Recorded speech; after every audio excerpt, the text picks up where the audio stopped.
자, 여러분 안녕하십니까? 반갑습니다. 오늘은 40강 되겠고요.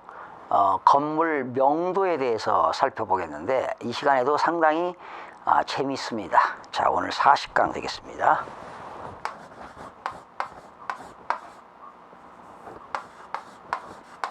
건물의 명도입니다.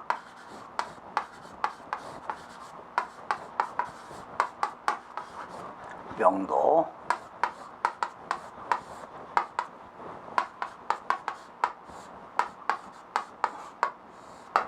건물의 명도가 되겠습니다. 이것도 유치권에 관련된 문제죠. 여러분, 유치권 민법 320조부터 328조까지 나와 있습니다. 유치권 내용이 민법 320조부터 328조가 있고요. 또 민사집행법도 있어요. 민사집행법에도 유치권 등에 의한 경매가 274조가 있어요. 그런데 우선 민법 322조죠. 넘겨보시면 414쪽이 되겠는데 오늘 412쪽부터 414쪽을 보시면 322조에 민법 322조에 유치권자는 경매할 수 있습니다. 이때 유치권자가 경매 신청하는 것은 담보권 실행과 같은 효력이 있습니다. 그래서 유치권자는 경매를 신청할 수가 있다. 또 유치권자는 간이 변제 충당이 가능합니다.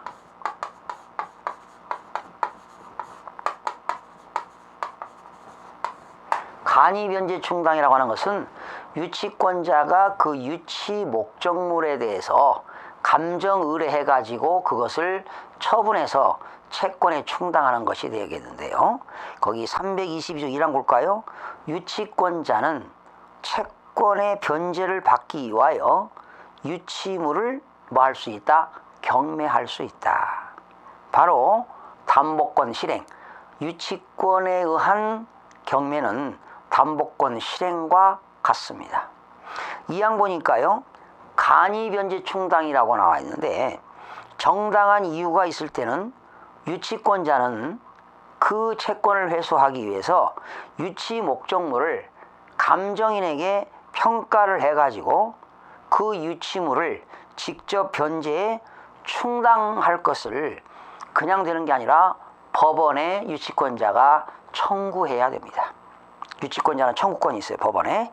이때 또한 유치권자는 미리 채무자에게 통지를 해야 됩니다. 내가 이걸 감정평가를 의뢰해서 이거를 처분해서 간이 변제에 충당하겠다라고 법원에 청구하겠다고 유치권자가 채무자에게 사전에 미리 통지를 하도록 되어 있다라는 거죠. 그리고 328조는 뭔지 아십니까? 이 유치권은 계속 점유해야 되는데 점유가 상실되게 되면 당연히 유치권은 소멸이 됩니다. 유치권은 점유의 상실로 인하여 유치권이 소멸되는 것도 참고로 알아두시면 되겠고요. 자, 민사집행법 274조, 이게 중요하죠. 오늘은 민사집행법 274조하고 관련이 있는 건데 유치권 등에 의한 경매입니다.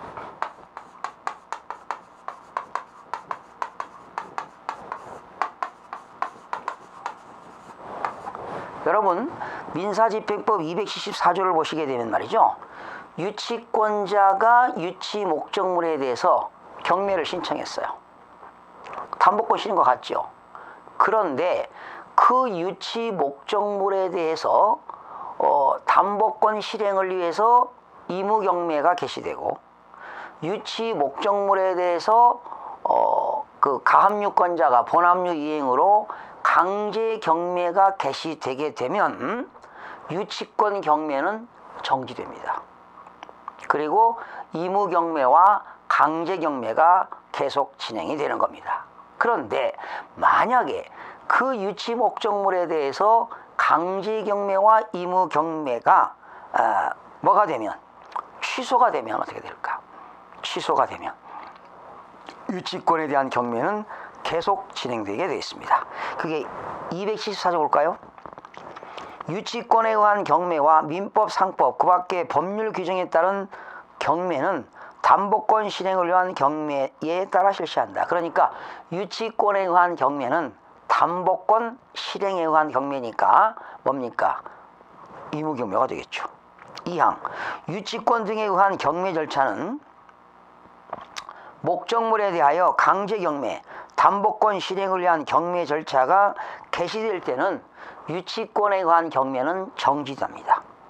그리고 담보권 실행을 위한 경매, 강제경매에 의한 것은 계속 진행하게 되도록 되어 있습니다. 그러나 강제경매와 담보권 실행 경매가 뭐가 되면? 취소가 되면 유치권에 의한 경매는 계속 진행해야 된다는 내용이 나와 있습니다. 다시 요약하면은 민사집행법 274조 규정에 의해서 유치권 등에 의한 경매는 유치권자가 경매를 신청했는데 그 목적물에 대해서 의무경매와 강제경매가 들어오면 유치권 경매는 정지당한다는 거죠. 그런데 정지됐다가 의무경매와 강제경매가 취소가 되면 유치권에 의한 경매는 계속 진행된다는 것입니다. 자, 그런 내용 나와 있고요. 또 민사집행법 91조의 인수주의와 잉여주의가 있지요. 특히 2항 보니까요. 그 경매로 인한 매각 부동산에 있는 저당권 어떻게 됩니까? 매각으로 다 소멸되겠죠. 또 만약에 말소기준 권리가 저당권인데 그 밑에 있는 지상권, 지역권, 전세권, 등기된 부동산 임차권, 압류, 가압류 이런 것들은 다 어떻게 될까요? 매각으로 소멸이 되겠죠. 그래서 말소기준 권리, 압류, 가압류, 저당, 근저당, 담보가 등기, 강제경매 개시결정, 기입 등기 이 밑에 있는 것들은 다 어떻게 됩니까? 소멸이 되겠죠. 그렇죠? 위에 있는 것은 인수가 되겠고요. 뭐 그런 내용이 되겠고요. 그 다음에 91조의 5항 매수인은 최고가 매수인은 유치권자에게 유치권으로 담보하는 채권을 변제할 책임이 있다. 당연하지요. 매수인은 유치권자에게 유치권의 채권을 변제할 의무가 있으니까 당연히 유치권은 매수인이 인수하게 되는 겁니다. 그렇죠? 자, 오늘 건물 인도, 명도 이 사례를 그림으로 한번 살펴보도록 하겠습니다. 아주 재밌는 겁니다. 자, 여기 말이죠. 갑이라는 사람이 있어요. 갑이라는 사람이 유치권자입니다. 뭐에 대해서? 어떤 점포에 대해서. 이 건물에 대해서 유치권자입니다. 지금 건물을 유치하고 있고 유치권은 이 건물에 대해서 목적물에 대한 채권이고요. 또 계속 점유해야 되고요. 변제기에 도래했습니다. 그래서 갑이 지금 유치권자가 되겠고요. 그런데 이 유치권자가 이 건물에 대해서 경매를 신청했어요. 이때 이 경매는 뭐지요? 담보권 실행이라고 그랬죠? 유치권자는 민법 322조 규정에 의해서 유치권자는 유치 목적물에 대해서 경매를 신청할 수가 있습니다. 그런데 이 점포에 대해서 을이 근저당권자입니다. 을이 근저당권자가 담보권 실행했습니다.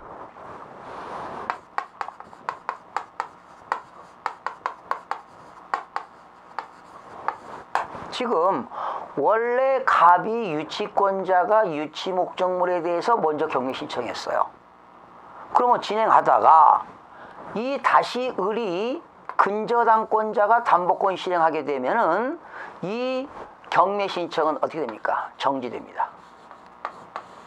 정지되고 이 근저당권에 대한 담보권 실행이 진행된다 이런 얘기죠.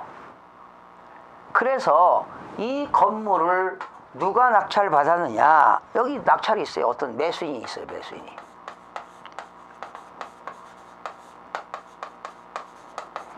그렇게 되면은 이 정지됐던 유치권이 성립이 되느냐?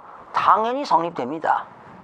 그리고 이 매수인은 이 유치권자를 인수해야 돼요. 인수. 성립이 된다는 거죠. 그래서 이때 유치권자가 이 매수인한테 일부 공사대금을 받았어요. 그런데 이때 이 매수인이 다시 어떻게 됐어요? 다시 저당권 설정했어요. 이게 매수인이. 누구한테? 병한테. 병에게 근저당권 설정했어요. 그래서 이 병이 다시 뭡니까? 담보권 실행.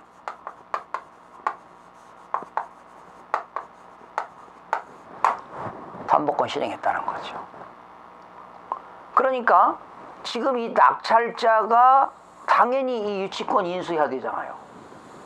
그런데 공사대금 유치권을 인수했는데 다 주지 않고 미결제된 게 있어요. 지금 미결제된 금액이 있다고. 유치권 금액이 미결제된 금액.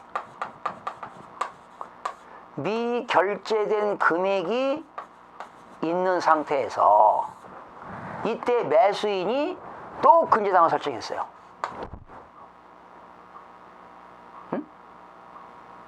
근저당을 설정했다. 근저당 설정해서 이것이 또 경매가 진행됐습니다. 그래서 또 이 병이 이 근저당 설정한 거에 대해서 또 새로운 매수인이 나타났어요. 그때 이 매수인은 그 갑의 유치권 어떻게 되느냐? 인수해야 된다는 겁니다. 그러니까 결과적으로 갑은 유치권 공사대금을 새로운 매수인한테 받을 때까지 건물을 명도를 하지 않아도 된다는 그런 문제가 되겠습니다. 그렇죠?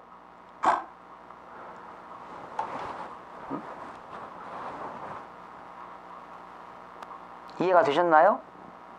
다시 정리하면 자 설명을 들어보세요. 갑은 이 건물에 대해서 공사비 받을 게 있어요. 그런데 공사비 안 주니까 갑이 경매를 신청했어요. 그런데 이 건물에 대해서 을이 근저당권 설정했어요. 그래서 얘가 바로 경매를 신청했다는 거죠. 그러면 이 경매 유치권자가 경매 신청된 건 뭐야? 정지되고 이게 진행되는 거 아니에요. 그래서 누군가가 낙찰을 받았다면 이 낙찰자는 당연히 갑 유치권을 인수해야 된다는 거야. 그런데 이때 이 매수인이 또 근저당 설정했어요. 병에게 근저당 설정하고 병이 경매를 신청했는데 또 새로운 매수인이 또 나타났어요. 근데 이때 이 매수인은 유치권을 인수했는데 공사비가 다 안 주고 미결제된 금액이 있는 상태에서 또 경매가 진행됐다면 이 유치권자는 유치 목적물을 점유하고 있기 때문에 당연히 건물을 명도를 채권을 회수할 때까지 안 해도 된다라는 것입니다. 네, 그런 내용입니다. 자, 볼까요? 412쪽 판시상 민법 322조 1항에 대한 유치권에 의한 경매가 목적 부동산 이유 부담을 소멸시키는 것을 법정 매각 조건으로 하여 실시되는지 여부와 유치권자의 배당순위.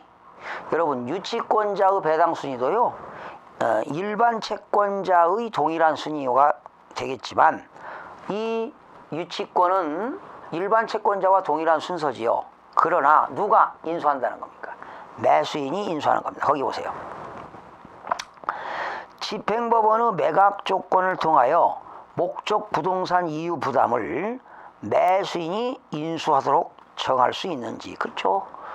매수인이 인수하도록 되어 있다. 매수인이, 낙찰자가 유치권을 인수하도록 되어 있다.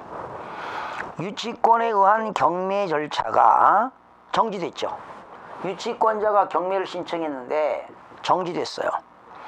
그런 상태에서 목적물에 대한 강제 경매, 담보권 실행을 위한 경매가 진행되어 매각이 이루어지는 경우 유치권이 소멸되는지. 전혀 소멸되지 않습니다.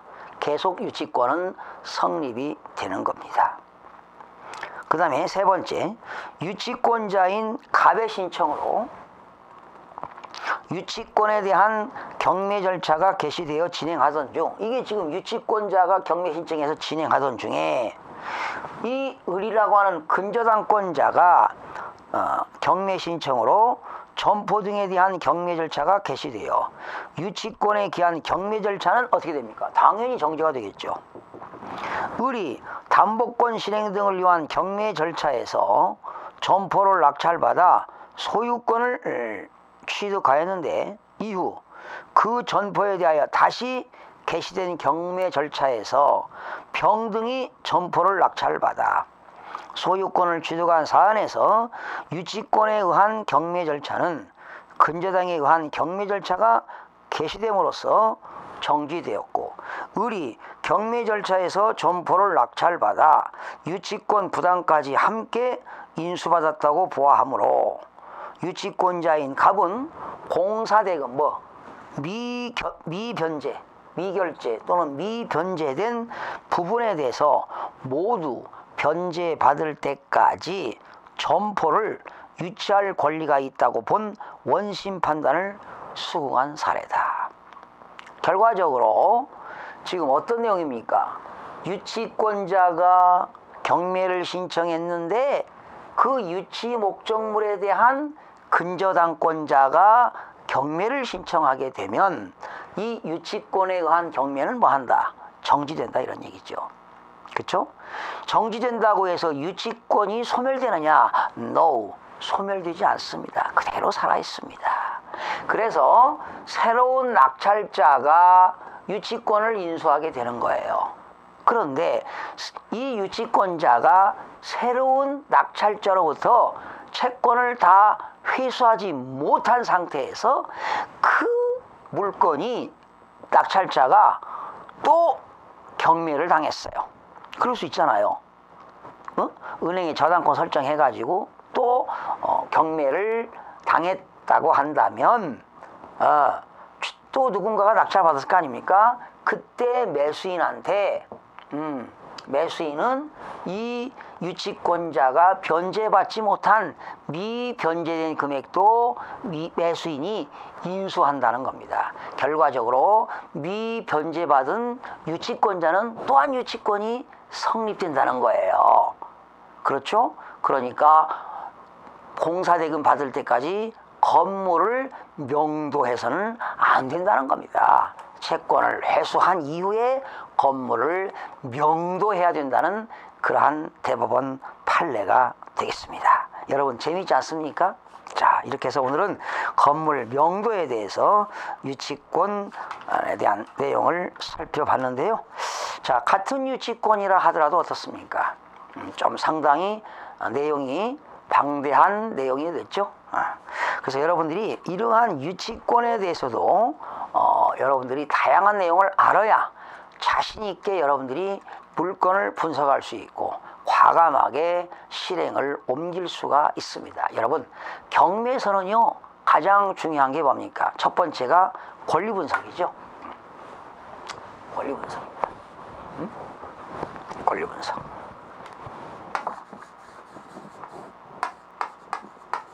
이 권리 분석도 법률 분석이 있고 지역 분석, 수익 분석, 성향 분석이 이루어집니다. 권리 분석이 끝나면 뭐 해야 될까요? 가장 중요한 건 뭐예요? 낙찰 받는 겁니다. 낙찰. 매수인이 되는, 최고가 매수 신고인이 되는 낙찰. 이게 중요한 거죠. 그리고 뭡니까? 이제 소유권 이전 받고 뭐 해야 돼요? 명도해야 되겠죠. 명도. 그죠?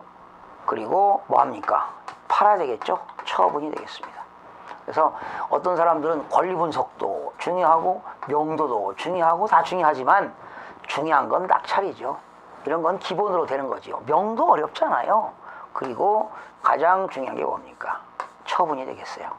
그러니까 이게 별 4개라면 이건 별 3개. 그리고 명도 별 2개. 권리 분석. 명도 별 1. 뭐 이렇게 되겠네요. 그러니까 가장 중요한 건 뭐예요? 낙찰이죠. 낙찰. 그리고 처분. 그렇죠? 그리고 명도는 가장 여러분들이 어렵다고 느끼는 명도가 가장 쉬운 겁니다. 여러분 낙찰 받고 6개월 이내에 인도명령 신청해서 합법적으로 절차를 받게 되면 명도는 어렵지가 않습니다. 자, 이렇게 해서 오늘은 건물 명도 사례에 대해서 살펴봤습니다. 여러분 대단히 수고하셨습니다.